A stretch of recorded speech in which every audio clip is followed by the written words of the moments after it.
Welcome to the Maria Liberati Show, where food meets art, travel, and life. What does food mean to you? Tell me in a recorded soundbite of no longer than 60 seconds or a post of no longer than 50 words. Post it on social media with a hashtag The Maria Liberati Show or email it directly to me at maria@marialiberati.com. And if your soundbite or quotes are selected to be part of an upcoming segment, I will send an autographed copy of my book, The Basic Art of Italian Cooking, to you as special thanks. I love having my listeners be part of the show, so come on, join in. Pizza is more than just a food. It's a passion, a personality, a style, and a food that gained popularity in the USA after World War II when American soldiers became hooked on this stuff while in Italy and just wanted more when they returned home. Here in the USA, we truly have a passion for our pizza, so much so that different regions in the USA have developed their own unique pizza style, just as in Italy where different regions have their own pizza style. New York City, hey, your pizza style and tradition was first started by what was America's first pizzeria that opened up there in Little Italy, Lombardi's. So this is a thin, hand-tossed crust, easy enough to carry and to keep up with the fast pace in New York City. Chicago has its own pizza style that began at the first and original Pizzeria Uno there in Chicago, and that is a thicker, deep dish crust filled with layers of cheeses, meat, or veggies. St. Louis, Missouri pizza style is a thin, unleavened bread for crust. Emo's Pizza was the first pizzeria there. This cracker-like texture is thin and topped with lots of ooey gooey cheeses and served in 2-inch squares. Ohio Valley, they have their own pizza style when it comes to pizza, and that is pizza served in warm 2-inch squares with tomato sauce, but cold grated cheese. Detroit, Michigan's pizza style goes way back to 1946, and this is similar to Chicago style, that it's thicker and deep dish, but has cheese and tomato sauce on top. Not inside like Chicago style, but on top. California, you have your own pizza style, and that was started back in the 80s. It's a thin crust with usually lighter, healthier toppings. New Haven, Connecticut has a thin crust pizza that is chewy inside, and theirs is a plain tomato pie with sauce and Parmigiano Reggiano cheese, or a white pie that is topped with oregano, garlic, mozzarella, and Parmigiano Reggiano. But where is the pizza capital of the United States? Is it New York City? Is it Chicago or Philadelphia, perhaps? If you guessed Old Forge, Pennsylvania, in Lackawanna County, you are correct. Legend has it that in 1926, Gigerelli's, which is now Old Forge Pizza, served pizza to the coal miners there. Specifically, Grandma Gigerelli served the pizza. The pizza is crispy on the bottom, chewy in the center, and there are 2 types of Old Forge pizza, a red and a white. The red has diced onions topped with a blend of cheeses and sauce. The white is stuffed, no sauce, just lots of cheese and other toppings inside. And don't call it a pizza pie if you visit Old Forge, where they also have their own pizza lingo. So a whole pizza is not called a pie, but called a tray. They bake them on square metal trays, and slices are called cuts, not slices. Are you hungry yet? I am. Just in time for my special guest, world pizza champion and pizza ambassador, and so much more, Tony Gemignani. As I said, I was really excited to get you on. The show's all about pizza today. And I wanted to ask you, because you have such a great career in the pizza field, but which I'm sure you've heard that. You're a 2-time, is it a Guinness World Record holder in the Guinness World Book of World Records? Is that correct? Yeah, I have four 4 world records with Guinness over the years. A couple of them have been broken, I think, in different countries. Yeah, I've done a lot over the years. One in pizza making competitions in Italy. I've won in competitions in the U.S. When it comes to pizza, I don't know if anyone's done more. Yes, I don't either. Can you tell me, so what got you into, I did read your website and it was really an interesting story, but can you give us kind of a short version of how you got into this world, the pizza world? Yeah, I was 17, just getting out of high school. Wasn't sure what I was going to do, and a lot of my friends went off to college. And my brother had the idea of opening up a pizzeria. He worked at a couple pizzerias.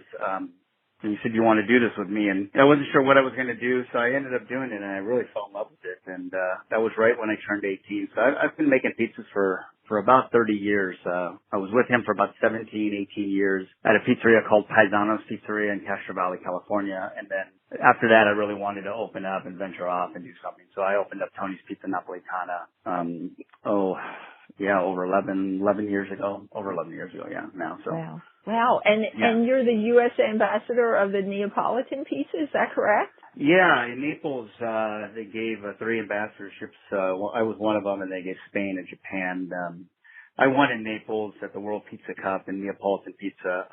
That was in 2007. And when I won that, I was the first non-certified pizza maker to kind of come in to the competition, as far as I knew, and then, let alone to win outside of Naples. So it was one of those things that Naples and I have gotten to be very close over the years since that win, and just coming back and working with the flour companies closely and developing flours for them, American flours in Naples. I've done a lot. Judged in Naples. It always goes back to Naples, I guess, for me. Wow. And in case our listeners don't know, that Naples is kind of the trademark of, they have their own trademark on their pizza. Is that correct? I believe pizza really, like when you think of, when you think of champagne, coming from, France, or you see different Chianti from the Chianti region, for years and years, they wanted to be recognized. Naples, the Neapolitans or the Pizzaiolos wanted to be recognized, saying that if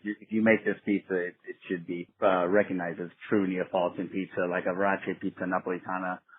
But even went further than that, and they did get accepted, and it was recognized. So, it's important. Yeah. And can you, yes, that is, yes, and I know that's my favorite place to overdose on pizza. It's just like all pizza, and it's worth it too. But can you tell the listeners, so what's the official Neapolitan pizza? Because I know there is one that is the one that is... Yeah, the most popular is, of course, pizza margherita. There's also a margherita extra and a marinara pizza. 3 pizzas, like let's just say the margherita, it typically is a 00 refined flour. Typically it's 00, even though they've kind of changed over the recent years to be blending flours now in Naples. Typically it's a San Marzano tomato that's DOP, and it's grown in the region of Campania. So the tomato is very specific. The mozzarella fior di latte, which is cow's milk, or mozzarella di bufala from buffalo milk, could be used on that pizza. Sea salt, no spices in the sauce, olive oil, and then that pizza should be cooked at 900 degrees under 90 seconds in a wood-fired oven that has the classic dome, small mouth dome that you would see that basically burns very, very hot, unlike, let's say, a bread oven that has a bigger mouth or a longer chamber. So there's specific guidelines to it. It has to be stretched by hand, to approximately 11.5 to 12 inches. So it's there's a lot to it. Typically it's just yeast. A lot of guys are doing bulk ferments, or they're doing starters. It's not traditional to do a starter, but people are doing it. I do it, so. Yes, whatever makes it work, I guess, whatever way, because not everybody has access to everything all the time that you just said. And that kind of leads to my next question. So with everybody at home, and I always hear everybody's getting takeout, which is fine too, because you can still get takeout, pizza delivery. But if anybody wants to try and make their own, do you have any suggestions for doing something like simply if somebody doesn't have access to all that stuff? Oh, definitely. Right now, currently, I mean, making pizza at home is so popular. People are running out. Markets are running out of flour. My little market that I sell, the influx of online delivery sales when it comes to just pizza flour is increased by 100%. It's just, it's insane. So when it comes to making great pizza at home, there's a few things to think about. One is a higher gluten, higher protein flour always bakes better in an oven that's around 500 degrees. Most of our ovens are at 500, 520. And when you're looking at an all-purpose flour, you know, if I were to look at a shelf and I saw, okay, let's say I had King Arthur, there was their all-purpose or they had their Sir Lancelot, let's say, I would grab the Sir Lancelot. It's a higher protein, it'll brown better, it'll rise better. It's just an all-around better flour when you're cooking at 500 degrees. Also, a browning agent. So using a sugar or a malt, which I use, I like to try to find a low diastatic malt, which you can't find online. I like to use that as a browning agent rather than sugar because at 500 degrees, you need a little help with browning. Typically, a 00 flour from Naples isn't the right flour to use in a 500-degree oven. Everyone says, hey, I want to grab that flour. It's great. It's what the Neapolitans do. But when you go from 900 degrees in your restaurant and you go to 500 degrees in your home, that flour typically isn't the best for it. So look for a higher protein flour. Look to add a browning agent. Keep your dough recipe, instead of doing it same day, I'd rather do it in 24 hours because any time you use older dough, it's always more digestible. It's always better in flavor. It's more aromatic. And when it comes to digestibility, yeast feeds on simple sugars. The longer you let your feast yeast, the more digestible and that dough will be. So you don't want to make the dough the same day. And I think we all have time right now to probably make dough the day before and they use it the next day. You'll find that the results are better. The other thing is a stone or a steel. If you have a baking stone or steel, typically, when you buy a stone back in the day, it was one stone. And when you're cooking in a restaurant, you have a lot of real estate when you're cooking in an oven. So like if I place my pizza in one spot, I can move it to another spot and crisp up the bottom. In your home oven, you should have two racks, one on the upper level, one on the lower level, and try to invest in another stone or another steel. Put two stones in it, start your pizza on top, go halfway for about 5 minutes, then take it and finish it on the bottom, then out. You'll get a much crispier pizza, a stronger pizza. You'll get a better bake. The bottom will be nice and crispy. So always look at trying to invest in two, not one. And also a good point is to make sure that your finishing ingredients are more than your ingredients that get cooked. Meaning, a lot of times home chefs want to just put everything on and cook it and they take it out and it's soggy, it's wet. Remember the ingredients like Parmigiano Reggiano or cherry tomatoes or goat cheese or feta. Items like garlic oil, prosciutto, soppressata, those can all go on at the end. So just remember, not everything has to be cooked. You don't have to put the kitchen sink in it. And you'll find that you'll have way better results by just doing a very standardized pizza and finish it with just some great quality ingredients. Wow, that's great. They're really great tips, and gosh, you made me hungry. I want to go make a pizza now. So I do want people though to be able to find you and hear about what. So can you tell us, like, is there any projects we should look for, or do you want to tell us your website or?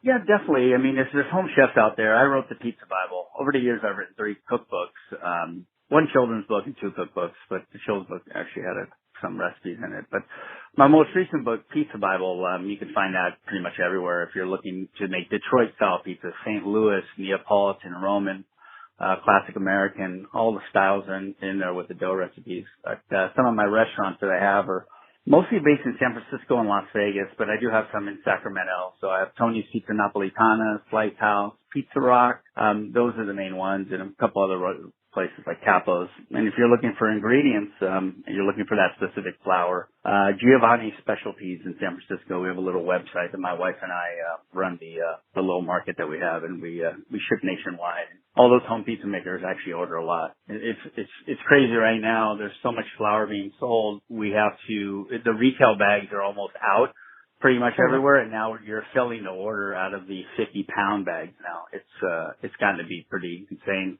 And right now too, there is a shortage of yeast that's happening, and that's another thing that if you go to a store, stock up on yeast because there's a nationwide shortage in the restaurant industry.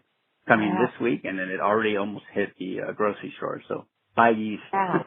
Yes. And so I just want to tell, so I know your website is TonyGemignani.com, but the Giovanni Specialties, do they just put in the search engine Giovanni Specialties and the site will come up? Or GiovanniSpecialties.com, but Tony Gemignani, TonyGemignani.com. If you go to that, you'll see pretty much everything I have. That's all my restaurants and blog that I run and stuff like that.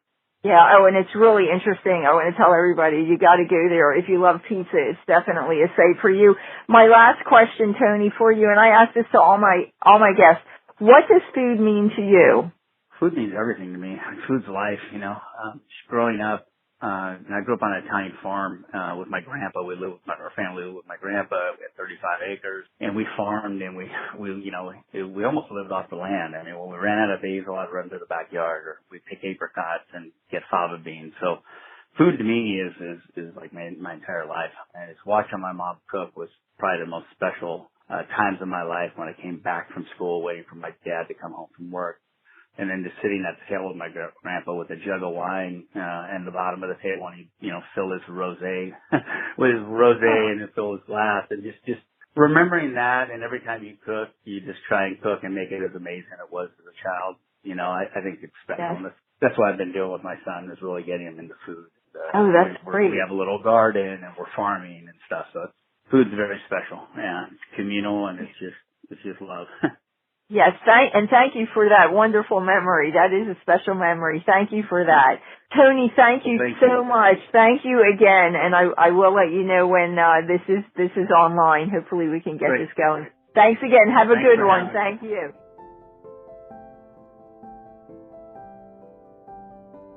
Thanks for joining us and listening to the Maria Liberati Show. If you want to show off your pizza style, take a picture of your homemade pizza.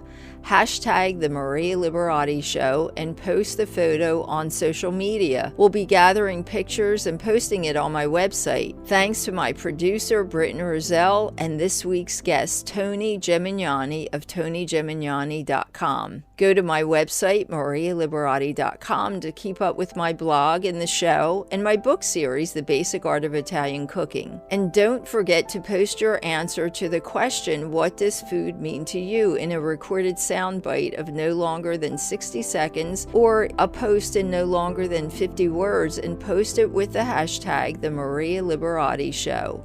Post it on social media or email it to me at maria@marialiberati.com. If your answers are selected for an upcoming podcast segment, you will receive an autographed copy of my book, The Basic Art of Italian Cooking. I'd love to hear from my listeners and have you be part of my show. If you have any questions or ideas for upcoming segments, email me directly at maria@marialiberati.com. Peace, love, and pasta. Until next time.